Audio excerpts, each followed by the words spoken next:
Hola, buenos días a todos. ¿Cómo están? Mi nombre es Carolina Rondinelli, soy analista de marketing de Great Place to Work Argentina. Mientras se van sumando, quiero empezar a introducir un poco el tema de lo que vamos a estar hablando hoy. Hoy me acompaña Pablo Maizón. Estoy muy ilusionada por esta conversación que vamos a tener, porque la verdad es que tuve la oportunidad de leer el libro que publicó recientemente acerca del trabajo en la pospandemia y los nuevos ecosistemas laborales. La idea es retomar un poco ese libro y entrar en algunos ítems puntuales que él presenta en ese texto, en ese libro. Un poco de los equipos multigeneracionales, los centennials, y ahí iremos ahondando un poco más. Antes de darle la palabra a Pablo para que se presente, contarles que este encuentro está siendo grabado y que les va a estar llegando por mail y por y va a estar publicado en redes sociales y en nuestro sitio web oficial, y contarles también que el chat ya está habilitado para que puedan ir haciendo todas las preguntas que tengan. Los invito a utilizar ese espacio, a aprovechar la oportunidad de conversar con Pablo, que nos va a poder traer un montón de una visión muy acertada, creo yo, de toda la situación actual con respecto al trabajo multigeneracional y otros aspectos también. Em, Así que bueno, Pablo, te invito a presentarte, a contar un poco en qué andas hoy.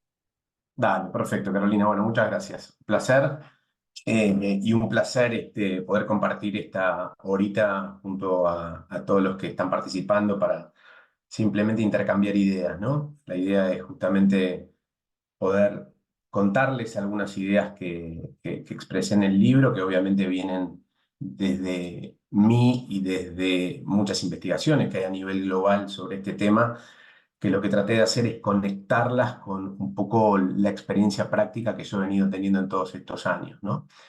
Siempre creo que es bueno conectar información, datos, con la realidad, ¿no? Tratar de alguna manera contrastarla con lo que uno vive en el mundo organizacional y sobre todo tratar de adaptarla a un país como la Argentina o a una región como Latinoamérica, porque la verdad, para ser honesto, la mayor cantidad de fuentes de información, de datos, estadísticas están en el mundo desarrollado, ¿no? Sobre los temas particulares que vamos a hablar. Así que bueno, como decía Carolina, yo estoy en el área de recursos humanos hace muchos años, hace 32, así que empecé cuando estaba en el jardín de infantes a trabajar. Tengo 26 años en Unilever, en consumo masivo. Hace 5 años que estoy en el grupo Pérez Compán, que es un grupo que tiene unas cuantas compañías en la Argentina, en diversas industrias, desde oil and gas hasta consumo masivo, pasando por agrobusiness. Es un grupo que tiene aproximadamente hoy 13.000 personas y obviamente tiene las complejidades de las industrias tradicionales, ¿no? Sobre todo en todo lo que vamos a hablar hoy, que está muy relacionado a la transformación de las organizaciones, sobre todo para las nuevas generaciones y para el mundo del trabajo que viene. Así que nada, me encanta participar de webinars, soy docente en muchas universidades, me gusta escribir, este es mi segundo libro, así que nada, espero que suene interesante lo de hoy. No, sin dudas, y me quedo con esto que vos decías, ¿no? De comparar los datos con la realidad actual. Eh, bueno, obviamente la pandemia fue algo que rompió un poco con la realidad que veníamos atravesando todos los países, ¿no? Obviamente los más desarrollados lo habrán adaptado de una forma y demás, pero y en paralelo cuando hablas de realidad también me obliga como a hablar de todo lo que tiene que ver con la pirámide poblacional, ¿no? Acá en Argentina, ¿no? Claramente está invertida y cada vez tenemos más gente ingresando a edad jubilatoria que todavía pueden permanecer en etapa laboral y menores talento joven, como podemos llamarlos centennials, Sí. que no solamente se están empezando a incorporar al universo laboral, sino que también en menor medida, ¿no? Sí. Y Y partiendo de esa déjame hacerte base, sí, obvio. un agregado que es importante para lo que estás diciendo, porque no solo desde, digamos, desde la estadística demográfica estamos en un problema, sino que lo que está ocurriendo también es por el crecimiento de los niveles de pobreza de Argentina en las últimas décadas, es que esa fuerza joven de la que vos estás hablando cada vez está más alejada del mercado de trabajo. Ustedes piensen lo siguiente, en la Argentina hay en la actualidad alrededor de un 50% de pobres, pero cuando uno va a los niños y jóvenes, ese número sube a 60%. ¿Qué significa esto? Que en un país que quiere crecer, desarrollarse, etcétera, tenés una enorme cantidad de la base laboral con escasísimas calificaciones para entrar al mundo del trabajo. Entonces, tenés gente, digamos, de mucha edad que está instalada en el mundo del trabajo, que se desarrolla, que se va jubilando, como vos acabas de mencionar, y por el otro lado tenés también una oferta de trabajo muy complicada, digamos, ¿no? Por el problema grande de lo que tiene que ver con la pobreza estructural en la Argentina, ¿no? Que gente que hoy no trabaja, no estudia, que tiene muchísimas dificultades para entrar a un puesto de trabajo formal, que tiene muchísimos problemas para capacitarse porque no ha terminado ni siquiera el secundario. Entonces, hay una complejidad también intrínseca a la Argentina que hay que atender, digamos, ¿no? Sin dudas, sin dudas. Y partiendo de esa base, em, y entendiendo bueno, más allá obviamente de todo esto que estabas mencionando, del crecimiento de la pobreza y del mercado del trabajo y cómo impacta también en la incorporación de nuevos talentos, y por nuevos talentos me voy de lleno a todo lo que es la población más joven. Empieza a aparecer como este doble desafío para las organizaciones, ¿no? No solamente contratar y capacitar, sino también entender que los equipos hoy en día se van a componer de todas las generaciones, ¿no? Y con el Total. desafío que eso eh, genera. Entonces, mi primera pregunta era acerca de, bueno, ¿cómo ves vos o cómo se podría favorecer un trabajo multigeneracional? Y también retomo algo que vos mencionas bastante en tu libro, que tiene que ver con el acompañamiento de la tecnología, ¿no? Como un aliado para todo esto. Así que, nada, te escucho. ¿Cómo Está hacemos bueno. frente a esta Mira, situación? primero voy a hacer, para responderte esa pregunta, debería hacerte como una mini introducción de lo que yo veo que es el mundo actual del trabajo, ¿no? Y para llegar justamente al punto que decís que es de la nueva generación. El primer gran tema es las industrias tradicionales, las que yo trabajo, estamos bajo mucha presión en lo que tiene que ver con los mercados y el mundo de las inversiones. ¿Por qué? Bueno, básicamente porque las empresas tecnológicas fueron muy disruptivas respecto del crecimiento de los negocios y la rentabilidad. Lo voy a tratar de sintetizar mucho. Y obviamente digamos, compañías tecnológicas, startups, digitales, etcétera, ofrecen a los inversores muchísimo mayores niveles de retorno que lo que tienen hoy las industrias tradicionales. Cuando digo industrias tradicionales, digo consumo masivo, bancos, oil and gas, en fin, transporte, todo lo que conocemos como negocios que vienen siendo desarrollados desde el pasado. Entonces, ese mayor retorno que ofrecen las tecnológicas, porque invierten en activos digamos, mucho más livianos que lo que invertimos las compañías de industrias tradicionales, es decir, nosotros invertimos en fábricas, sistemas de distribución, que tienen un repago mucho más largo, pues es una inversión mucho más grande. En el mundo tecnológico eso es distinto, porque son plataformas digitales que intermedian entre demanda digamos, y disponibilidad de bienes, para decirlo de alguna manera. Entonces, el costo, digamos, de entrar a un negocio digital es mucho más bajo y por otro lado, el nivel de retorno, si el negocio sale bien, es mucho más alto.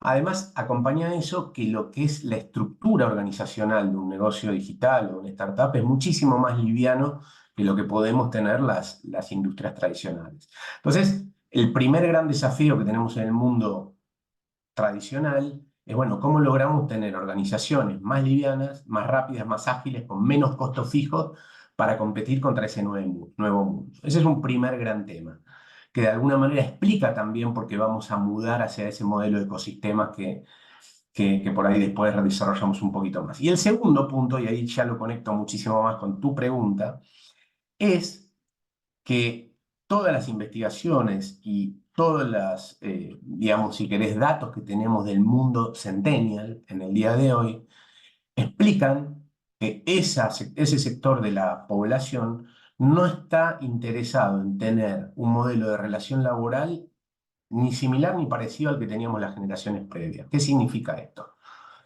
Que cuando vos ves todas las investigaciones, la conclusión es que los jóvenes que hoy tienen, digamos, 20, 25 entrando al mercado de trabajo, no están dispuestos a trabajar en el modelo de trabajo de los padres. Y esto implica que no quieran tener una relación laboral de largo plazo, no quieran inclusive trabajar para un mismo empleador, no quieran trabajar presencialmente, digamos, todos los días de la semana. En fin, un montón de reglas del mundo del trabajo tradicional que no están dispuestos a aceptar. De hecho, hay una encuesta del año 2020 acá en la Argentina, de la consultora ADN, que pregunta si quisieras trabajar en relación de dependencia o no. Y el 55% contesta que no quiere trabajar en relación de dependencia con una compañía.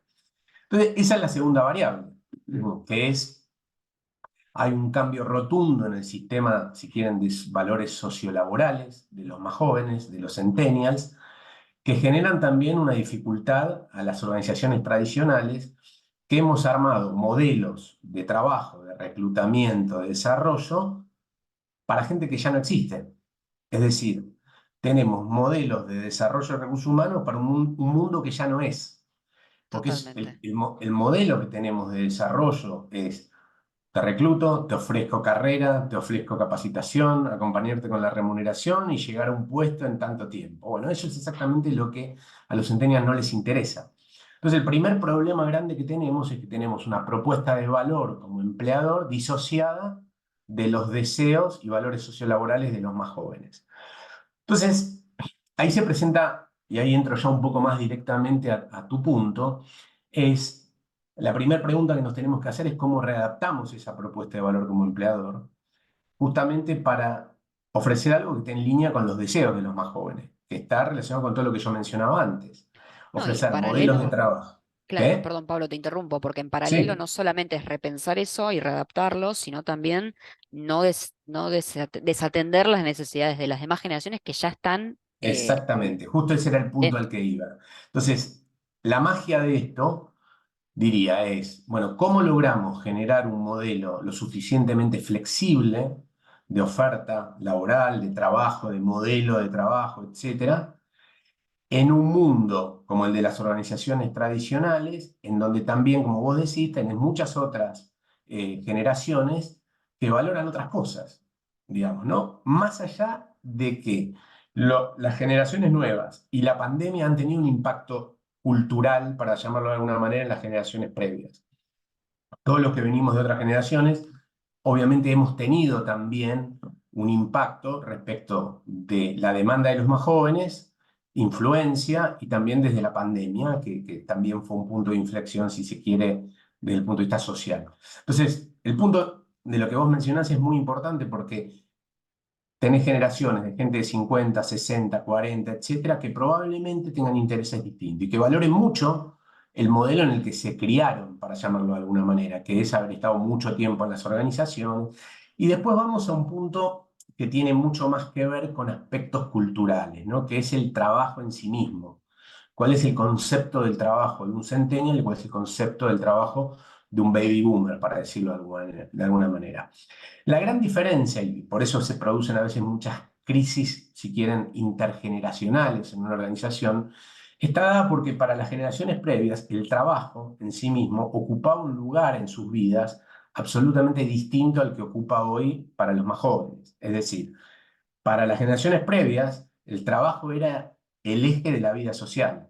Es decir, vos entrabas a laburar en una empresa y entonces eras fulanito de tal del grupo Perecompan o fulanito de tal de Unilever y Y todo el la concepto madre de decía, familia, ¿no? También claro, te presento a mi hijo el fuertemente. doctor, yo Claro. soy el ingeniero fulano, la carrera, el prestigio, la ubicación social, digamos, eso era también de alguna manera el trabajo en la vida social en las generaciones previas. Bueno, eso no es lo mismo en las generaciones actuales.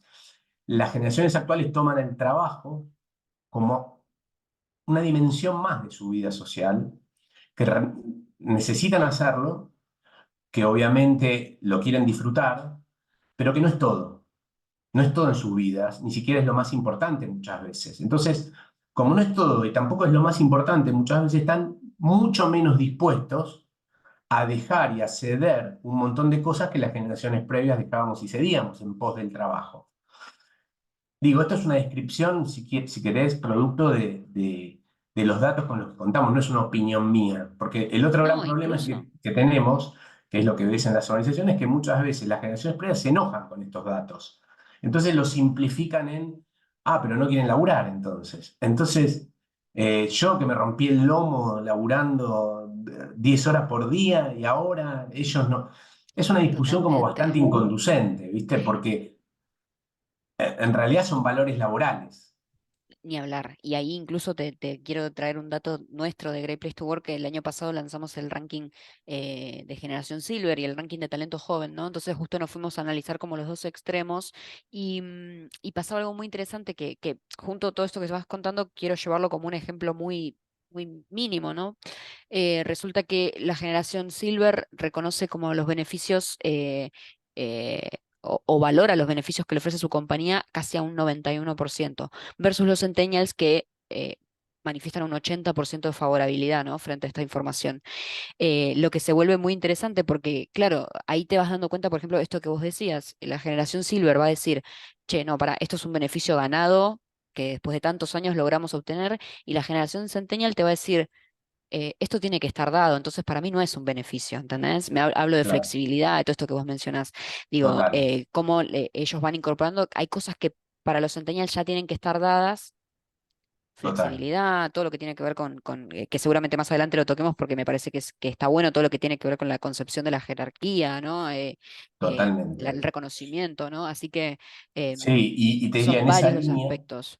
en Sí, esa línea, Caro, es la verdad que conceptualmente lo que un centennial busca, como en un montón de otros ámbitos de la vida, son experiencias, digamos, ¿no? Mientras que las generaciones previas buscaban un camino, una carrera, un desarrollo, un lugar de seguridad económica y profesional. Bueno, los centennials lo que buscan son experiencias, o sea, tener experiencias, así como en otros ámbitos buscan tener experiencia en el trabajo también. Y la experiencia justamente tiene que ver con cómo vivís tu día a día, cómo la pasás en tu día a día, cómo aprendés en tu día a día, sin importar tanto lo que me prometan para dentro de 5 años, porque probablemente no quiera estar acá dentro de 5 años. Entonces, el foco en el hoy también exige a las compañías generar lo que hoy llamamos experiencia empleado, pero de una manera mucho más amplia, digamos, ¿no? Como concepto, que es cómo logramos que la gente joven la pase bien en el laburo, para sintetizarlo. Porque acá también quiero, digamos, ser, no digo crítico, pero a veces se banaliza, digamos, esta idea de la experiencia empleado. Y, viste, terminamos discutiendo si hay que poner peras y bananas en la oficina o pagarle el sí, o gym a la decorarlo gente. para, claro, decorarlo para Claro. primavera, sí. Y la verdad que la experiencia empleada no es eso. La experiencia empleada está mucho más relacionada con la, si querés, la seguridad psicológica y el disfrute del día a día de los más jóvenes en el trabajo. Y eso está compuesto de un montón de aspectos mucho más relevantes que si le pagamos el gym o no, sino que está mucho más relacionado a qué ámbito de trabajo tengo, cómo me relaciono con mi jefe, con mis colegas, cuánta flexibilidad tengo, cuánto aprendo, qué modelo de trabajo tengo. Es decir, cómo me siento psicológicamente en este lugar cada vez que vengo. Es tan sencillo como eso y tan complejo como eso, ¿no? Que tiene que ver con crear ámbitos de trabajo más saludables, saludables psicológicamente, ¿no?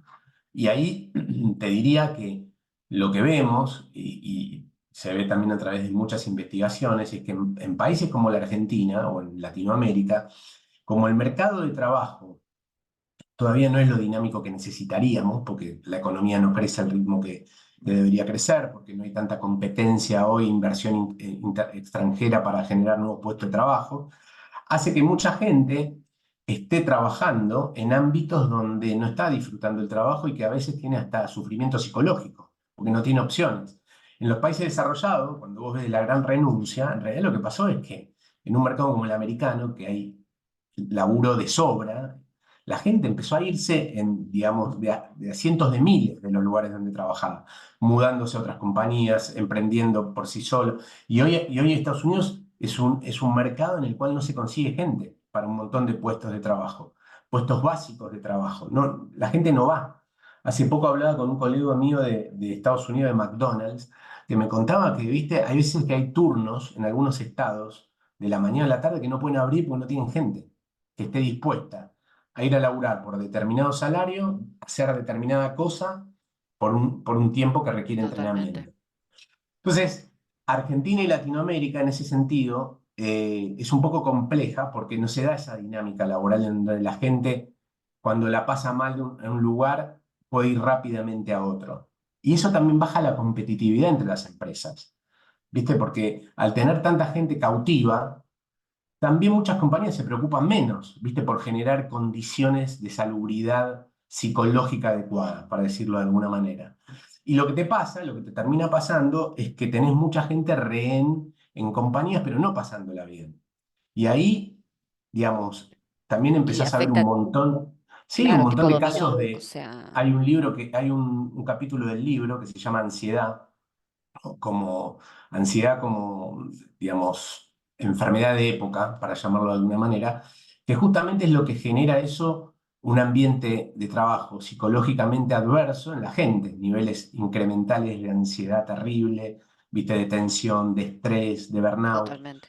Bueno, nada, ahí hay dos No, y que caminos. El eso primer cae camino, tipo dominó, ¿no? También esto por ahí afecta el supuesto, rendimiento, los resultados, ¿no? absolutamente. Va como No, y ahí hay dos caminos, ¿no? El primer camino sería que la economía argentina se dinamice, que el mercado de trabajo empiece a dar más oportunidades para que haya, digamos, un refresh de toda esa gente que necesita oportunidades. Eh, de allí que, digamos, tenemos que estar muy preparados para que cuando el mercado laboral argentino se dinamice, tener modelos de trabajo adecuados, digamos, para lo que hacemos, ¿no? Y que realmente sean competitivos desde la experiencia también, para decirlo de alguna manera. sin dudas. Y ahí, de la mano con la pregunta que veníamos hablando y diciendo recién, ¿no? Viene todo lo que es la tecnología, ¿no? Como un aliado. Y ahí también tenés una doble vara también para los equipos de gestión de personas, ¿no? Porque tenés a los centennials que también traen consigo una carga de tecnología muy alta, pero en paralelo también la capacitación. Igual también me atrevo a decir un poco la falsa creencia de que la generación Silver no está lista para adaptarse a la nueva tecnología, ¿no? Mm. Em, entonces, vos hablabas en tu libro de esto, ¿no? De la tecnología como un poco un puente, ¿no? En todo este universo. Em, no sé si querés complementar algo con respecto a Sí, a eso. ver, yo diría, hoy la tecnología es, de alguna manera, el mecanismo y el dispositivo que podemos encontrar para flexibilizar justamente la manera en la que trabajamos.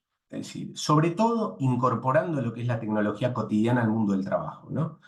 Hay muchas tecnologías que los jóvenes utilizan y utilizaron para aprender, para poder relacionarse, que están tan incorporadas a su vida personal que es imposible no incorporarla a la vida laboral, para llamarlo de alguna manera. Y te voy a dar un ejemplo que doy siempre, que para mí es muy importante. ¿Viste? Un niño o un adolescente pasa una cantidad enorme de horas de su día frente a una pantalla, ¿no? Entonces, el niño cuando tiene un año ya tiene acceso al iPad o a cualquier otro tipo de pantalla, digamos, para poder jugar. Cuando crece un poco accede a la PlayStation, cuando es un poquito más grande pasa a la computadora y a las redes sociales. Y de repente llega, después de haber saltado de pantalla en pantalla durante 6 años, al colegio primario. Y en el colegio primario llega a una clase en donde una señora lo sienta en un pupitre y le explica durante 2 horas lo que es el proceso de fotosíntesis. Digo, hay algo que desde el modelo educativo que no conecta con el modo en el que aprenden los más jóvenes. Y de ahí también ves que hay niveles, viste, incrementales fabulosos de gente con ADD, ansiedad crónica, viste, diagnostican a todos los chicos. Pero en definitiva, hay un modelo de aprendizaje que no está trasladado a la institución educativa, ¿no? Y eso también se traslada a las compañías de alguna manera, ¿no? Es decir, si vos llegás a una compañía a los 22 años, 23 de la edad que fuera, y pasaste toda tu vida con un dispositivo móvil, ¿no? Con un celular interactuando toda la vida en donde tenés tu vida dentro de ese teléfono y pasás por estadísticas concretas de 8 a 12 horas frente a ese dispositivo. ¿Cómo no vas a incorporar ese dispositivo como parte activa del mundo del trabajo? ¿Cómo no vas a poder trabajar con el celular, por ejemplo? Porque todavía hay compañías que no permiten usar el celular, ¿viste? En horario de trabajo, aunque parezca mentira. Es Totalmente, una no, locura, sí, pero sí, lo sí. es. Y así te puedo dar mil ejemplos. Por ejemplo, otro ejemplo es cómo aprendés. Entonces, hoy en día el gamification, que es aprender a través del videogaming es la tecnología más usada en el mundo desarrollado para poder incorporar conocimientos. Entonces, cada vez menos aula, cada vez menos un señor que cuenta lo que hay que hacer y mucho más interacción digital jugando con los contenidos. Las redes Totalmente. sociales, es decir, cómo instalar redes sociales realmente robustas dentro de las compañías para que la gente se interconecte rápido y que tienen un riesgo, por supuesto, que la gente puede decir cualquier cosa, pero la gente lo dice igual aunque no esté en una red social interna, lo dice en sus redes, con lo cual ese miedo de las compañías también es cada vez más marginal.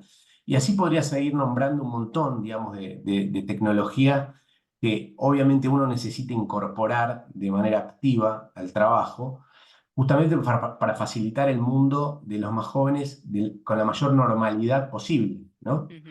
Y que Totalmente. obviamente la utilizan para ser más eficientes también y para interconectarse de una manera más ágil. Sobre todo pensando en que el mundo va hacia un modelo, y ese quizás sea el núcleo del libro, que es hacia un modelo de ecosistemas laborales. Es decir, el mundo tal cual lo conocemos en términos de las organizaciones no va a existir más. Ya no está existiendo en los países desarrollados, que es, vos antes tenías el 80% de la gente dentro de una misma compañía.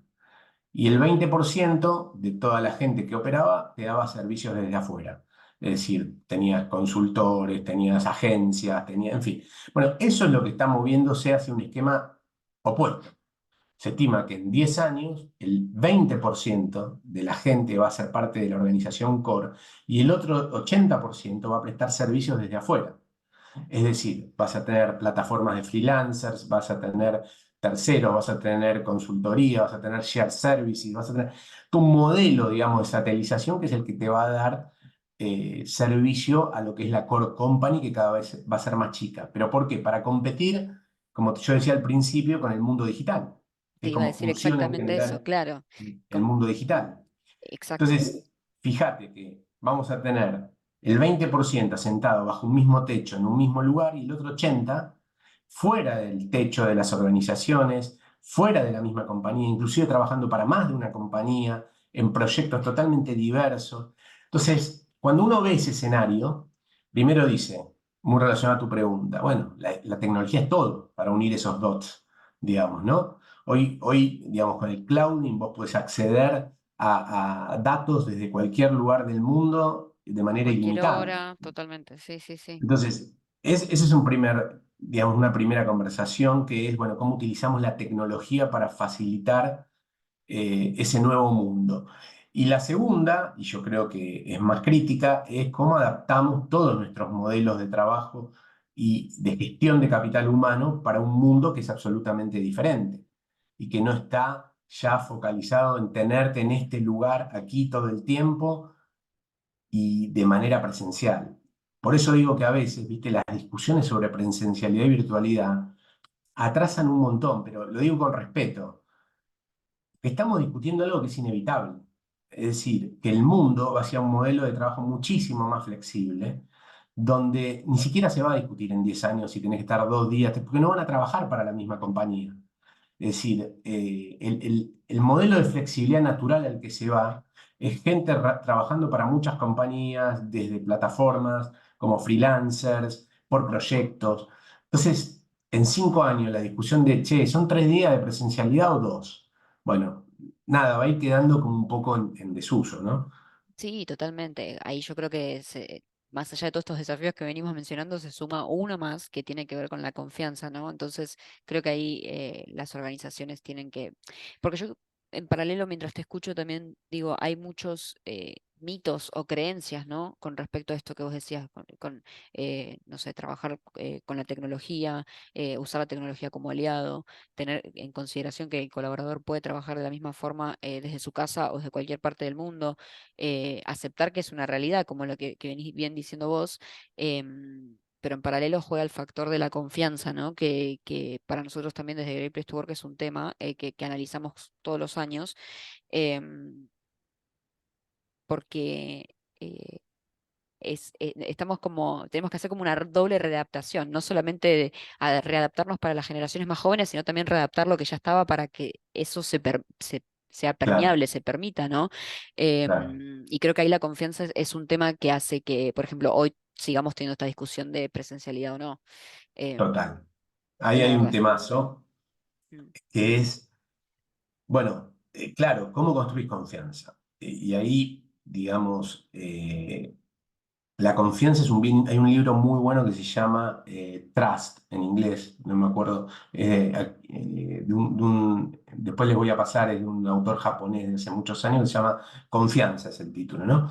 Y él habla de que justamente este valor de la confianza es lo que facilita que las organizaciones funcionen o no. Es decir, qué nivel de confianza hay entre un individuo, las personas con las que trabaja y la institución en donde trabaja. Ese es el glue que permite que yo dé lo mejor de mí o no lo dé, en la medida que confío con quien estoy trabajando. Bueno, en ese sentido, te diría que lo que viene es un desafío todavía más grande, que es en un mundo mucho más atomizado, con menos credibilidad de las organizaciones, con menos ganas, como decíamos antes, por valores sociolaborales, de estar todo el tiempo, durante mucho tiempo en el mismo lugar, es cómo vas a construir, digamos, ese sistema de confianza para alinearlo a objetivos de negocio que van a seguir existiendo. ¿Viste? Vos objetivos de negocio vas a seguir teniendo.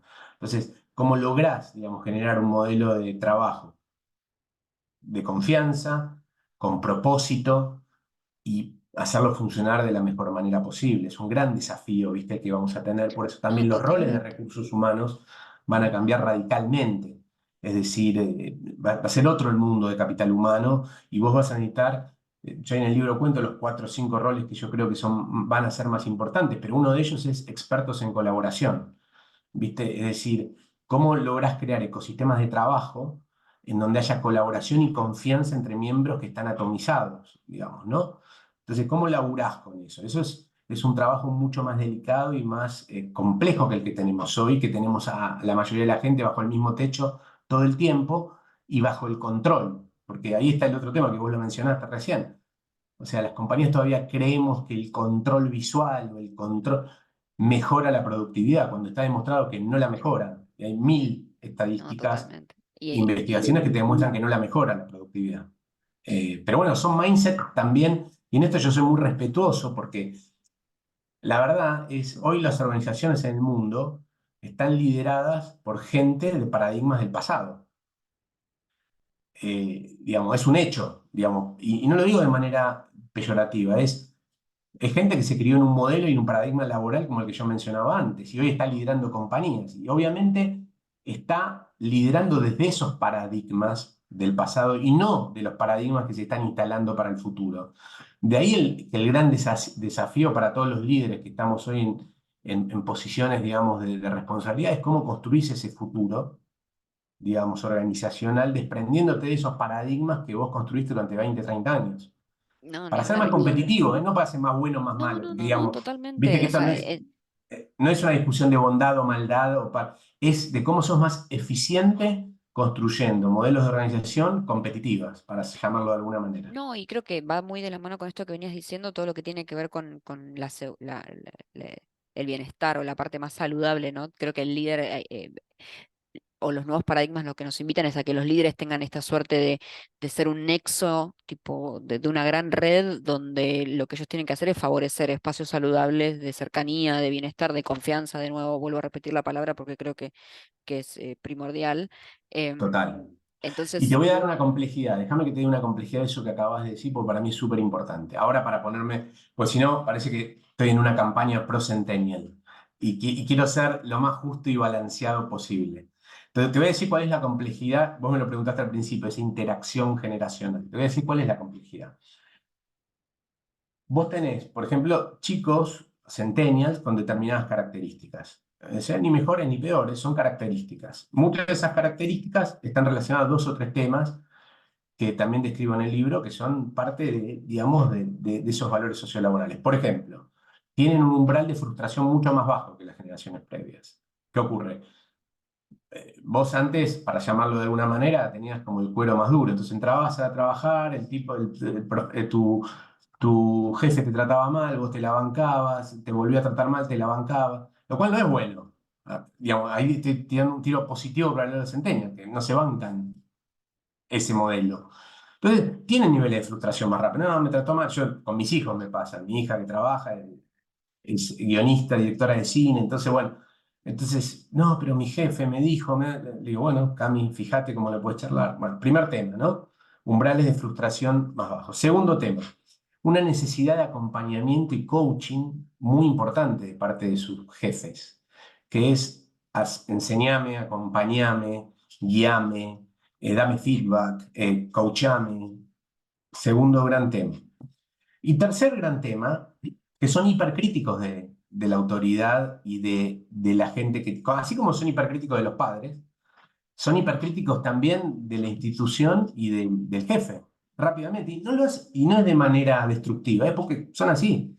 Como hay mucha No, libertad para totalmente. decir y para hablar, así como una marca dice, che, esta marca es una cagada, no me gusta. También dice, che, mi jefe, la verdad. Bueno, entonces, en esos tres valores sociolaborales, posicionate ahora con el jefe, desde el punto de vista del jefe, que es un tipo que por ahí hoy tendrá 35 o 40 años, que vivió mucho más en el otro modelo del esfuerzo, el sangre, el sudor y lágrima, donde el jefe no le daba ninguna explicación, ¿verdad?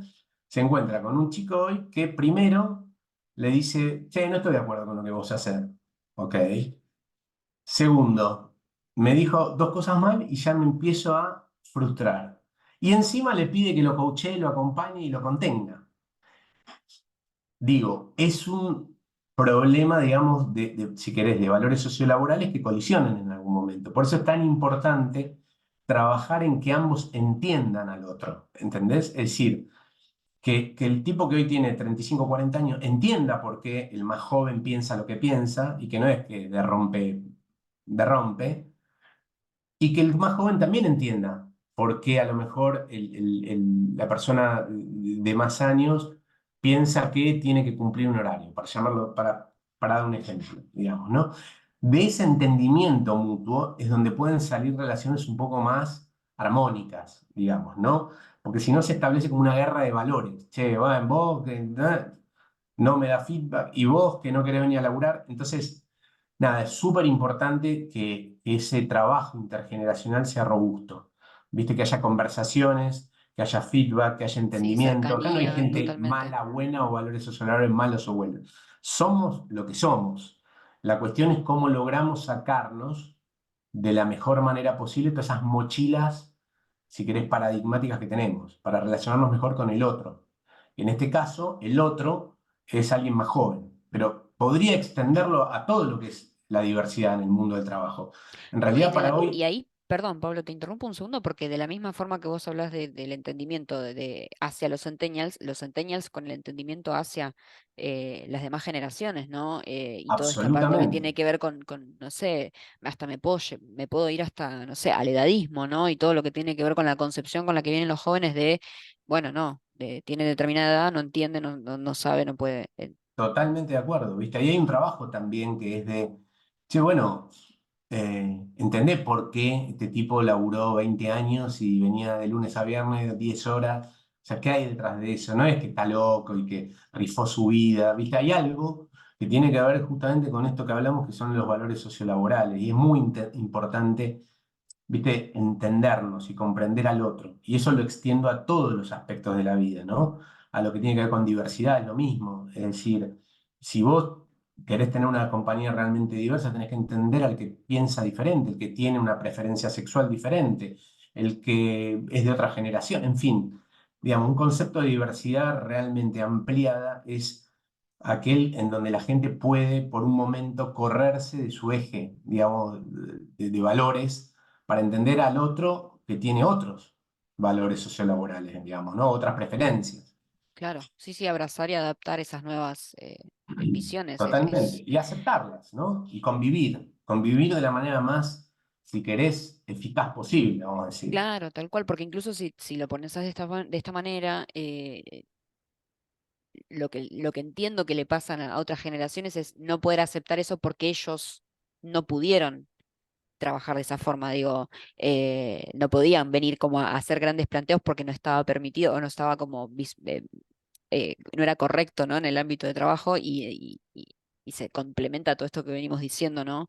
Ahí en el chat justo ponen, podemos ser Sí, diversos pero no inclusivos. coincido.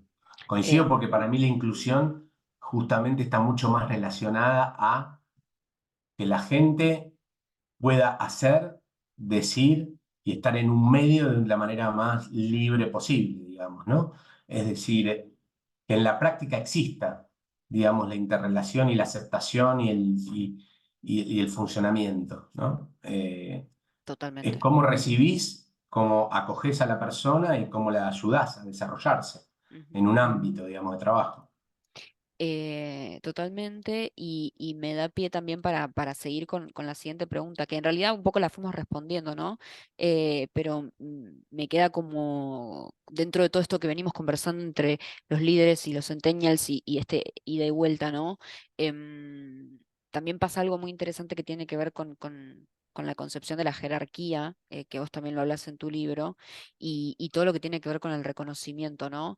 Em, Creo que de la mano de estas estos tres puntos claves que decías antes, ¿no? De hipercríticos, de la frustración baja y demás, en paralelo también se suma la búsqueda de reconocimiento, ¿no? Creo que ese es un tema que me parece interesante que sigamos profundizando. ¿Qué me puedes Sí, a decir al ver, respecto? es como, ahora después cuando termine voy a googlear y les voy a pasar es un japonés, pero no me acuerdo el nombre ahora. Les paso el nombre del libro. A ver, referente a lo que vos decís, bueno, es otro valor sociolaboral el no respeto a las jerarquías. ¿Y por qué? Voy a hacer, digamos, si quieren, una breve descripción sociológica del por qué no a la jerarquía. Porque parece que, viste, también desde otras generaciones nosotros miramos a la no jerarquía como diciendo, pero no respetan el... La verdad que los centennials y un poco también los millennials en la etapa previa se criaron en familias absolutamente diferentes a la que nos criamos los de otras generaciones. ¿Qué significa una familia absolutamente diferente? Primero, son familias en donde el divorcio empezó a ser una palabra normal para las familias, cosa que no ocurría en el pasado. El divorcio es también si quieren, una manera de romper estructuras que en el pasado no se rompían, que era la familia para siempre como sea. Lo segundo que se fue dando en el transcurso de los años es la relación paterna-materna con los hijos. Entonces, yo no soy lo que era mi madre conmigo. A ver, mi vieja a mí, y lo trato de llevar un ejemplo, me decía, vos tenés que estudiar, vos tenés que ir, tenés que llegar a esta hora, tenés que comer, y tenés. Obviamente el modelo en el cual me construí es un modelo muchísimo más jerárquico, materno-paterno. Nosotros como padres de los centennials, yo no tres hijos centennials, los criamos de otra manera. Es más, los criamos a veces en el otro extremo por el miedo de repetir el modelo de nuestros padres, que es, uy, no voy a ser autoritario. Entonces, hoy, la verdad que hay una discusión y una conversación sobre todas las decisiones. Ninguno de mis hijos, hoy yo le digo, che, tenés que hacer esto. Me dice, ok. En realidad lo que me dice es, ¿por qué? Explícame, ¿lo puedo hacer después? Bueno, hay un modelo de construcción de la autoridad familiar que no tiene nada que ver con el pasado. No digo que sea mejor, no digo que sea peor, digo es distinto. Es un modelo en donde se conversa más, en donde se acepta más, en donde a veces los chicos también toman un rol que hasta los propios padres nos molestan. Bueno, de esa, si querés, ecuación familiar, los chicos llegan al mundo del trabajo. Y obviamente en el mundo del trabajo tampoco van a respetar simplemente a un tipo porque tiene un grado más que ellos. Es decir, No, no incluso van a por ahí es aceptar como cualquier cosa que digan. la palabra respeto, por ahí no es que hace referencia a No, el respeto, sí, digo, de tratar bien, no, eso está dado, claramente no, está dado. Hablamos del eso está respeto dado, por tipo de, supuesto. sí, sí, Yo me sí. refiero a, si querés, seguir las normas y hacer las cosas simplemente porque alguien me las pide. Es decir, ese para mí es la conclusión. En el pasado, viste, a mí mi jefe, cuando entré a trabajar en Unilever, tenía 21 años, me pedía algo, me decía algo, y yo lo hacía. Me decía, el sábado necesito que vengas de 9 a 14, e iba. Hoy esa discusión es diferente. Y hoy, digamos, simplemente porque vos tenés una persona arriba tuyo, no aceptás lo que te pedí, lo que te dice, sino que lo cuestionás.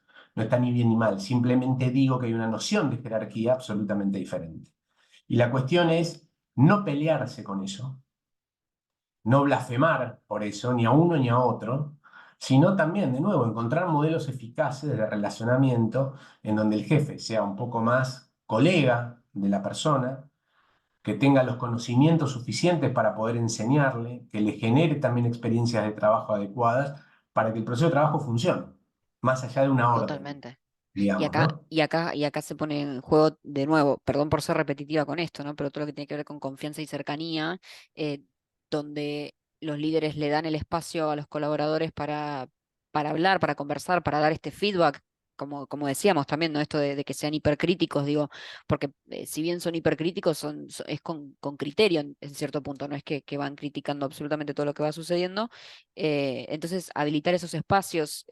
Ahí justo, por ejemplo, hay una pregunta en el chat que hace Leslie que dice, ¿qué estrategias puede implementar la empresa para el manejo de equipos multigeneracionales? Obviamente mi primera recomendación es leer el libro, pero digo, también todo esto de decir, generar espacios de comunicación, de conversación, de entendimiento, ¿no? De saber qué le pasa al otro, qué es lo que espera, todo lo que tiene que ver con seteo de expectativas, creo que también es fundamental. Entonces, en esa ida y vuelta es abrazar como eh, esa crítica que vienen a traer los centennials y materializarla en algo productivo, ¿no? Entonces, eh, creo que acá los líderes tienen ese rol fundamental entre coaches y hacer que el trabajo como fluya y funcione, ¿no? Sí, Em, total. Y yo partiría, Tampoco viste, hablo de que sea realmente. fácil, ¿no? Digo, como lo digo No, como no, con no, total es naturalidad, como difícil, si es fuera difícil. facilísimo, pero no, sí, tal Es cual. difícil porque, ¿sabes qué pasa? Hay algo muy humano que pasa siempre cuando hablamos de alguien que no es igual a nosotros, que es el ser humano tradicionalmente busca relacionarse con iguales, con pares. ¿Viste? Entonces hay como si querés, una inercia natural a relacionarse con alguien que piensa como vos. Por eso es tan importante en las compañías forzar mucho el tema de la diversidad y la inclusión, forzarla desde la organización. ¿Viste? Porque si vos no lo forzás, tomando decisiones un poco más, si querés, contundentes respecto a la gente que reclutas, las personas tratan de reclutar iguales. Y lo digo desde el lugar de un tipo que le gusta hablar de fútbol, entonces, cuando en una entrevista hablas con un tipo que es de River, como vos, uy, que te sentís cómodo, ¿entendés? Y vas generando como un ciclo de igualdad, de iguales que terminan, nada, tomando por ahí, si vos lo dejás al libre albedrío, tomando gente de la misma edad, del mismo género, que le gusta el fútbol, y la compañía nunca termina de cambiar. Entonces, en el caso de las generaciones es exactamente lo mismo. Es decir, por supuesto que yo me siento más cómodo hablando de fútbol con un amigo mío de 40 años que con...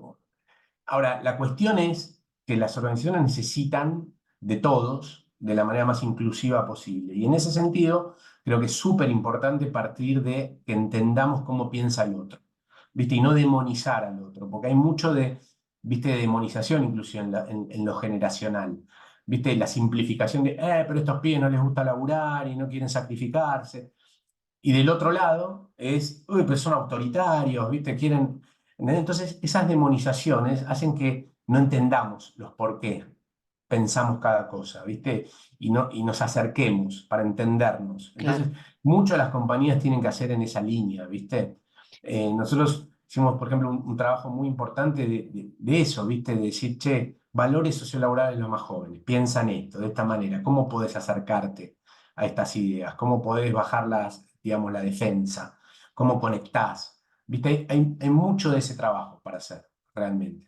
No, porque incluso, y ya como para ir cerrando, creo que hasta nos podríamos ir a lo primero que dijiste, ¿no? Todo esto que tiene que ver con que las personas en Argentina, por el contexto y demás, terminan atadas a una empresa donde no son felices, donde no están cómodos, donde la situación a nivel salud no es buena. Entonces es cómo hacer para evitar todo eso, ¿no? Creo que terminamos como haciendo un ciclo, ¿no? Todo lo que veníamos contando, ¿no? Como para volver al inicio y decir, para que esto no suceda, entonces tenemos que tener en cuenta todo esto, ¿no? Y la búsqueda de ser más ágiles y demás. Creo que atravesamos como todas las preguntas que teníamos pensadas y en un tiempo muy, muy bueno, la verdad, ya casi se pasó la hora. Hablé como Em, loco, pobre, los volví no, para locos. nada. No, no, no. Yo creo que podríamos seguir hablando 2 horas más incluso, pero creo que para el tema de Centennials hemos atravesado todas las instancias más puntuales, ¿no? Después podemos hacer un doble clic y seguir introduciéndonos en cada uno de los temas, pero yo quiero agradecerte, Pablo, por acompañarnos en este espacio. Lo que quiero hacer ahora en el chat es compartir el perfil de LinkedIn de Pablo también y el libro de nuevo y también el autor del libro de confianza que mencionaba Pablo recién, el libro de Trust. Em, Así que bueno, nada, Pablo, un Bueno, placer y espero buenísimo. en un futuro volver a encontrarnos y que nos puedas seguir contando algunas prácticas concretas que estén haciendo hoy en día en el Sí, grupo sí. No, desde ya, a ver, yo la verdad que, viste, quizás en el libro lo expreso mucho de la oportunidad que tenemos por delante en el área de capital humano, viste, para la etapa que viene. Tenemos que también un poco cuestionar nuestros paradigmas, ¿no? O sea, lo que servía en el pasado no va a servir para el futuro. Tenemos una variable totalmente disruptiva en este momento que nos va a llevar a una tercera revolución industrial, que es la inteligencia artificial. Eh, y la verdad que la inteligencia artificial va a cambiar el mundo del trabajo de manera todavía más veloz de la que yo acabo de describir. Entonces, saber que todos los think tank mundiales te dicen que en 5 años el 60% de los puestos que existen hoy no van a existir más, que el 55% de los puestos que hoy están dentro de las compañías van a estar afuera. Todo producto, digamos, de la revolución digital y la inteligencia artificial. Los trabajos, ya no solo los administrativos van a cambiar radicalmente, sino hasta los creativos van a cambiar radicalmente. Y eso tiene un impacto para nosotros también como gestores de capital humano. Y la cuestión sería pensar cómo primero vamos a ayudar a nuestras organizaciones a cambiar para ser más competitivos en el mundo que viene, que es el mundo de los ecosistemas. Y por el otro lado, cómo ayudamos también a incorporar tecnologías disruptivas que ayuden a ser más ágil, más flexible y más saludable el trabajo. ¿Sí? Porque a veces uno le tiene miedo a la inteligencia artificial, porque es cierto, va a tener un impacto en el trabajo, pero también va a hacer que muchas tareas rutinarias, aburridas, burocráticas sean reemplazadas por otras totalmente. probablemente más interesante. O Entonces, más yo creo creativas. que el gran desafío que tenemos, como, si quieren, como área, es divisar el futuro y también tener un plan muy consciente de desafiar el statu quo actual, ¿no? Porque las compañías en general, y sobre todo las que son exitosas, son felices con el statu quo. Lo que pasa es que el statu quo te garantiza el éxito hoy, no en 10 años, en el mundo de los negocios. De así que me parece que sea un momento súper interesante también para nuestra área para transformar esas organizaciones en el largo plazo. Sin dudas, Pablo. No podrías haberlo dicho mejor. Y bueno, nada, de nuevo te agradezco por el espacio, agradezco a todos los que están del otro lado. Y bueno, espero encontrarte en otro webinar para seguir conversando acerca de otros temas y conocer más prácticas y seguir debatiendo. Así que bueno, Obviamente. Bueno, muchas Pablo, un gracias a gusto. todos por la paciencia y por la interacción y bueno, nos estamos viendo. Lo mismo digo. Chau a todos. Chao, hasta luego.